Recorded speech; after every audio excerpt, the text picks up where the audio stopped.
Well, with us here in the studio is Alpesh Patel, a board member of the UK-India Business Council. We're joined from Paris by Ian Birrell, a former speechwriter to David Cameron and contributing editor at the Daily Mail. Ian Birrell, at first sight, this outcome with the planes doesn't look a conspicuous strategic success, does it?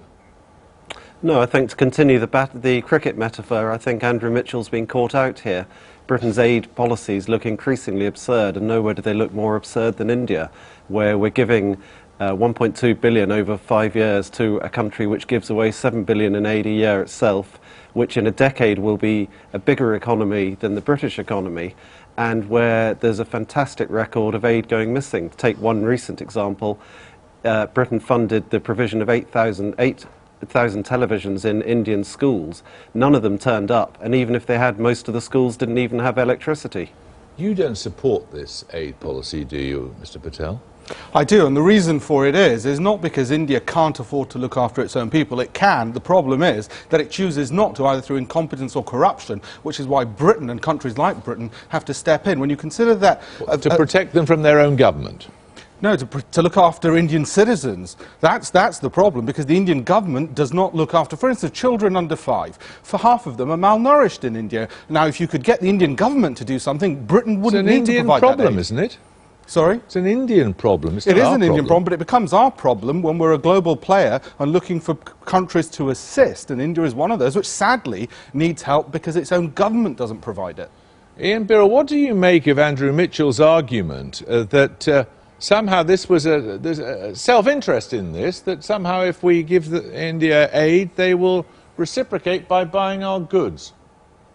Well, I think we've seen the response to that today with the looming decision over the fighter planes. But to pick up Mr. Patel's point, I think the problem with aid is that actually it does the exact opposite. It undermines the accountability of governments, and it's been shown time and again to encourage corruption and also to ensure that governments rely on money from abroad rather than providing decent public services.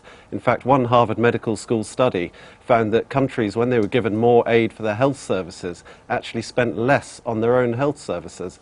See, why should the Indians clearly don't feel any great obligation to us when it comes to this great decision about warplanes yesterday, they don't feel any obligation as a consequence of the aid that they've been given from this country? No, let's look at two things separately. The aid goes to children who are malnourished. The aid goes to the areas where it's needed. It doesn't go to the politicians. Hang on, Andrew Mitchell was the man who said that the two things were linked.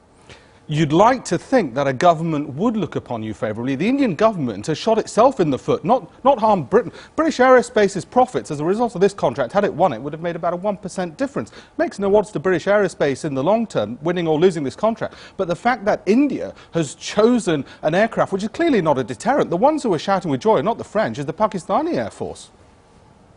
So you're going to defend, you will defend the principle that somehow, as Andrew Mitchell says, in the round there is some relationship? Absolutely. What I would defend is, if I'm doing something good by providing aid to people who need it, and as a result of which a government may hopefully look favourably upon me, then that's an added benefit of aid. I'm not saying that I'm able to make the direct payment. Because it's irrelevant to the initial judgment about whether a country deserves aid.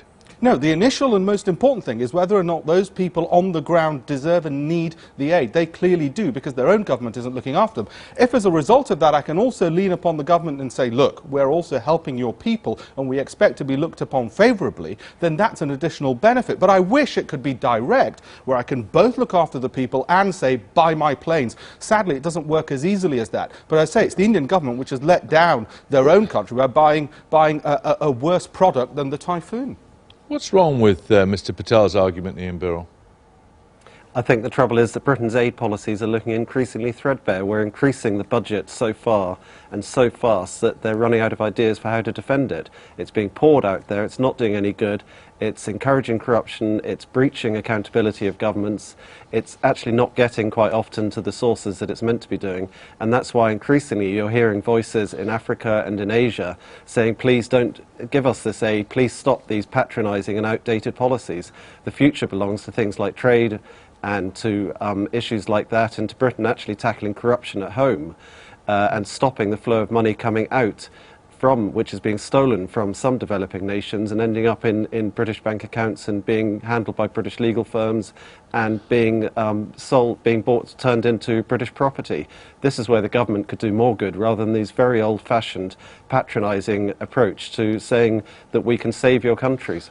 Do you think there's an element of vanity in a country and a government like ours thinking this is some responsibility we have in the world, when in fact we're very shortly going to be outpaced by a country like India? I think it just looks ludicrously outdated. I think if aid worked, then there would be nothing wrong with it. But increasingly the evidence shows that aid just does not work. And I think this is the legacy of Live Aid, that we have a generation of politicians who believe that somehow the West is the saviour of the world. And actually here we are stagnating in the West while there is rampant economic growth in Africa, in Latin America and in much of Asia.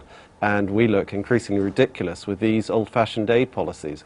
What do you make of that argument, Alpesh? No, I think it's absolutely wrong for one very simple reason. When I go there every 2 months, as I do to India, and look on the ground and see what that aid is doing through the NGOs today for people, we're not looking at changing corruption over decades in India. That has to be done anyway. But by stopping aid today, it impacts those kids today. It doesn't make a difference, a jot of difference to the politicians, whether or not we give aid, because they're already not looking after those people on the ground. We're obligated to do it simply for the fact that we're rich and we're free and we're wealthy and we're able. No matter how poor we feel, when you go down looking into countries like India, who you might think are wealthy, but actually they're not. They're a very poor nation. Well, they're very shortly going to have a bigger economy than us. Sadly, if only they would manage it better to look after their own people, and if we could use that money to tell the politicians to better use that money, then we wouldn't need to give that aid. But sadly, it's going to those people on the ground who need it the most. Okay, we'll leave it there. Thank you both very much indeed.